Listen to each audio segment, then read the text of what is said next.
Souvenez-vous que dans la parole de Dieu, on parle de Satan comme étant le fils de la perdition pour qui il n'y eut point de miséricorde. Ça veut dire que Satan a connu Dieu comme un Dieu en qui il n'y a pas de miséricorde. Ça veut dire que lorsque vous allez transgresser, vous avez un retour. Et c'est ce qui lui était d'ailleurs arrivé. Donc jusqu'ici, il ne connaissait Dieu, il ne connaissait pas Dieu autrement. Voilà la face qu'il avait de Dieu.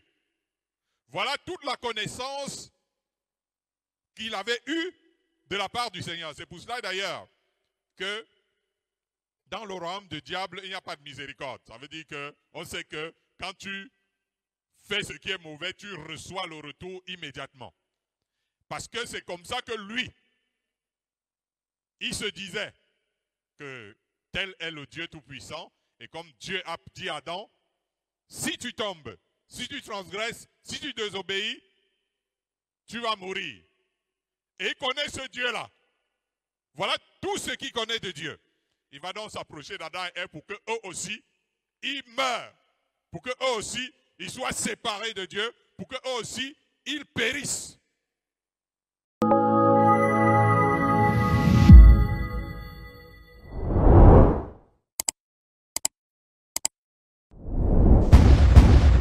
Un ancien ange qu'on appelait Lucifer avait déjà eu à être puni par Dieu, à être séparé de Dieu parce que lui-même, il avait péché. Ils avaient transgressé l'ordre de Dieu, il avait décidé de devenir Dieu à la place de Dieu, de se faire adorer à la place de Dieu et de ne plus donner la louange, la gloire à Dieu et de la récupérer elle-même. Et de renverser Dieu, l'autorité de Dieu et tout ça. Donc, ça c'est la situation de Satan. Et il s'est passé quelque chose lorsque le diable a transgressé parce que la Bible dit que la justice et l'équité sont la base du trône de Dieu. Ça veut dire qu'au ciel, ils savaient tous que sur le trône de Dieu, c'est marqué équité et justice. Ça veut dire que normalement, quand on parle déjà de la justice, lorsque quelqu'un fait quelque chose, il y a une condamnation qui va, donc qui suit la transgression. Et l'équité veut dire que tu reçois d'après la transgression, d'après ce que tu as fait. Donc, Satan qui avait vécu autour du trône de Dieu, savait que la justice et l'équité sont la base du trône de Dieu. Ça veut dire que lorsque Dieu prononce une sentence, ça va se réaliser. Lorsqu'on transgresse ce que Dieu dit, on est mort en quelque sorte. Lorsque Satan apprend que Dieu a dit à Adam et Ève, le jour que vous allez transgresser le commandement que je vous ai donné, vous allez mourir. Alors lui qui savait qu'il avait déjà été séparé de Dieu, il avait déjà été condamné et qu'il était perdu, a fait tout ce qui était en son possible pour qu'il arrive à Adam et Ève ce qui avait été annoncé par le Seigneur. Ça veut dire que le jour que vous allez manger, vous allez mourir. Je ne sais pas si vous comprenez ce que je suis en train de vous dire. C'est un peu comme on dit souvent dans le langage habituel qu'on ne meurt pas seul. Donc Satan sait que lui, il a transgressé la parole de Dieu et que Dieu, c'est un Dieu juste, c'est un Dieu équitable et qui ne peut pas sortir de sa propre justice. Il sait que voilà quelqu'un qui vit tranquillement, voilà un couple qui vit tranquillement dans le dessein de Dieu. Il faut qu'il leur arrive ce qui m'est arrivé. D'autant plus que le Dieu qui a prononcé cette parole, c'est un Dieu qui est fidèle à ce qui sort de sa bouche. Et donc forcément, s'il leur arrive de transgresser la parole de Dieu, c'est fini pour eux aussi. Ils vont mourir. Je ne sais pas si vous comprenez ce que je suis en train de vous dire. Alors, il va donc s'approcher d'Adam et Ève et faire en sorte que ce qui lui était arrivé doivent absolument leur arriver. Souvenez-vous que dans la parole de Dieu, on parle de Satan comme étant le fils de la perdition pour qui il n'y eut point de miséricorde.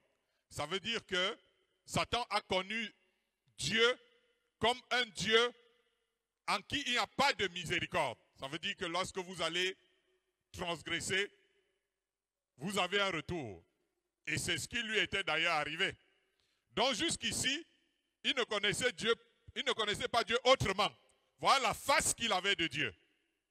Voilà toute la connaissance qu'il avait eue de la part du Seigneur. C'est pour cela d'ailleurs que dans le royaume du diable, il n'y a pas de miséricorde. Ça veut dire qu'on sait que quand tu fais ce qui est mauvais, tu reçois le retour immédiatement.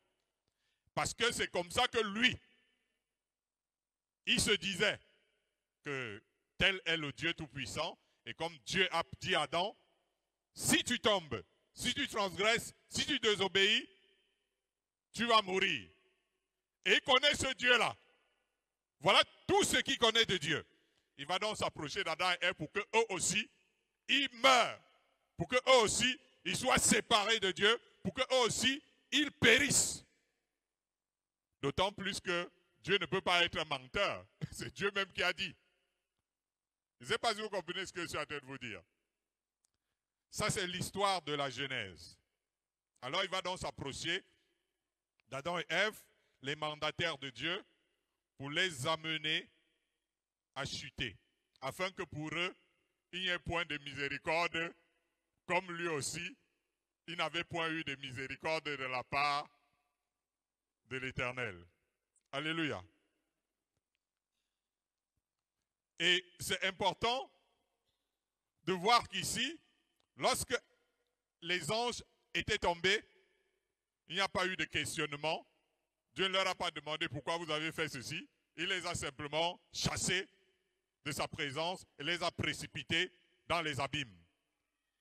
Et le diable sait que voilà ce qui va arriver également à Adam et Ève. Le premier étonnement de la part du serpent ancien, c'est de voir que Dieu vient carrément poser la question à Adam où il est. Il vient même lui demander ce qu'il a fait, etc. Alors que pour lui, il n'y a pas eu ce genre de négociation. Alléluia. Donc il est en train de découvrir là quelque chose qu'il n'avait pas connu lorsque lui, il était dans le ciel. Il n'avait pas vu cette face de Dieu. Souvenez-vous que la Bible présente dans le livre d'Apocalypse des êtres qui sont devant Dieu et ces êtres ont 4 faces. N'est-ce pas? Lorsque vous lisez l'Apocalypse, ils ont 4 faces. Ça veut dire que si un être, Dieu est capable de créer un être avec 4 faces, ça veut dire qu'on peut connaître Dieu, un côté de Dieu et ne pas maîtriser l'autre côté de Dieu. Et c'est ce qui va donc arriver ici. Gloire à Jésus. Donc, Dieu doit rester juste. Est-ce que Dieu ne sera pas juste envers eux? Parce que si Dieu décide tout simplement de dire, vous n'avez rien fait, tout va bien, alors le doigt accusateur de Satan sera pointé sur Dieu. Alors ça veut dire que tu n'es pas un Dieu de vérité, tu n'es pas un Dieu de lumière. Lorsque tu dis une chose, toi-même tu es le premier à transgresser ce que tu as dit. N'est-ce pas toi qui as dit que si ils meurent, s'ils transgressent, ils vont mourir? Mais d'où vient-il qu'à l'heure actuelle, tu parles un autre langage envers Adam et Ève alors que ces derniers ont transgressé ta parole? Alléluia. Alors qu'est-ce que Dieu va faire? Dieu va montrer un aspect. Il va dire, ok, il faut que quelqu'un paye. Dans la justice, lorsqu'il y a une transgression, il faut toujours un paiement. Lorsque quelqu'un l'a arrêté et qu'on l'a mis en prison, et que bon, il faille que cette personne se retrouve en dehors de la position de prison, qu'est-ce qui se passe souvent? Qu'est-ce qui se passe souvent dans la justice? On paye. Ça dit qu'il faut que quelqu'un paye, il faut absolument qu'il y ait paiement de quelque chose.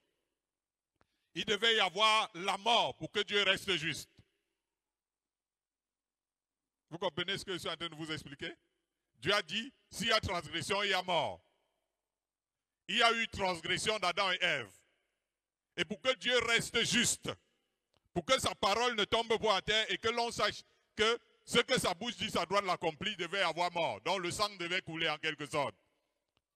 Mais au lieu que Dieu vienne dire à Adam et Ève, ok, à cause de ce que vous venez de faire, votre sang va couler. Il dit au serpent, le sang de la postérité de la femme va couler.